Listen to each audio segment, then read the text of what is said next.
ঝর্ণার বিয়ের সার্টিফিকেট দেখিয়ে গণেশ গাঙ্গুলির ভুল ভাঙালো গীতা। হ্যাঁ বন্ধুরা, ধারাবাহিকের আগামী পর্বে আমরা এমনটাই দেখতে চলেছি। অগ্নিজিৎ মুখার্জি গণেশ গাঙ্গুলিকে ফোন দিয়ে বোঝালে উল্টো অগ্নিজিৎকে অপমান করে গণেশ গাঙ্গুলি। গীতা তার বাবাকে সত্যটা জানানোর চেষ্টা করে, কিন্তু গণেশ গাঙ্গুলি গীতার কোনো কথাই শোনে না। আর অগ্নিজিতের উপর রেগে গিয়ে গীতাকে অনেক কথা শোনায় আর বলে, আমি অগ্নিজিৎ মুখার্জির মান সম্মান ধুলোয় মিশিয়ে দেব।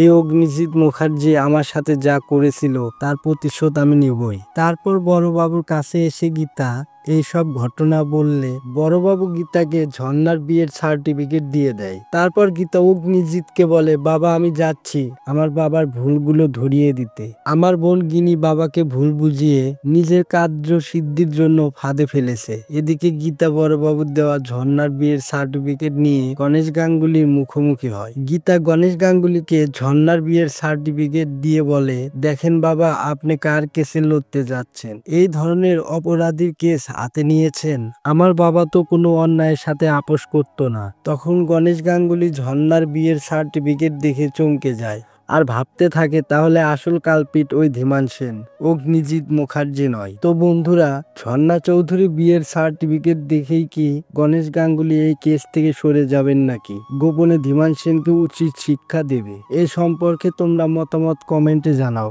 আর পরবর্তী আপডেট পেতে আমাদের চ্যানেলটি সাবস্ক্রাইব করে সাথেই থাকো।